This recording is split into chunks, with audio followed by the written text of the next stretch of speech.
Well, we're back covering day one of the nationwide protest. Femi Akande is live for us in Abuja. Femi, we saw the protesters defy court order, invading the streets in the Federal Capital Territory. What do you consider the highlight of today's protest?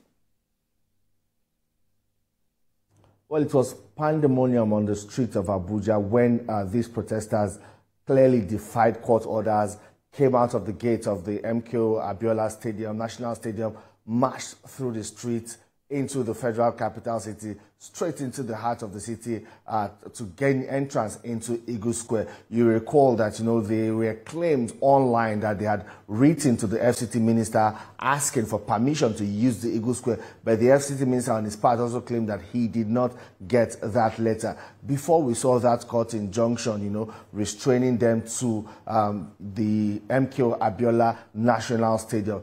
At that point, the police insisted that they would have to uphold the law, they would have to obey that court order. So the police had to use tear gas to break the protesters, to disperse them and stop them from gaining entrance into the Eagle Square. But it was a tough job for the police. They had their plates full. At every point they dispersed the protesters, they regrouped and again tried to come and forcefully break police barricade and gain entrance into that into the Eagle Square. But that happened for a very long time. Well, at the end of the day, I would say the whole violence thinned out. Probably the protesters also, some of them, started to disperse when at sunset.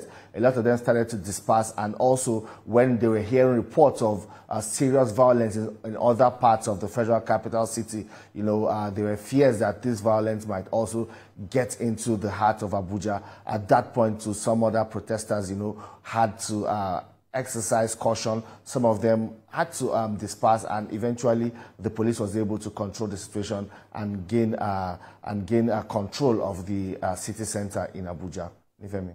Very, very, very interesting development, Femi. How organized were these protesters? Did they come with their leaders? Did they engage the media? And what are they saying about their next point of call?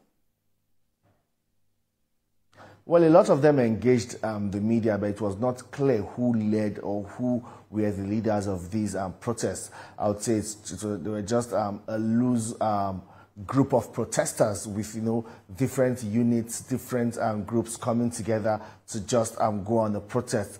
There was no clear leader. There was no clear leader. They engaged the media, talked about their demands, and largely they were peaceful up to the point when the police started to fire tear gas, and they also picked the tear gas canisters and threw them back at the police. That was their own way of engaging the police. It was a spectacle for even passers-by to see, seeing that exchange between the police and the protesters. But eventually, everything was brought under control. Femi.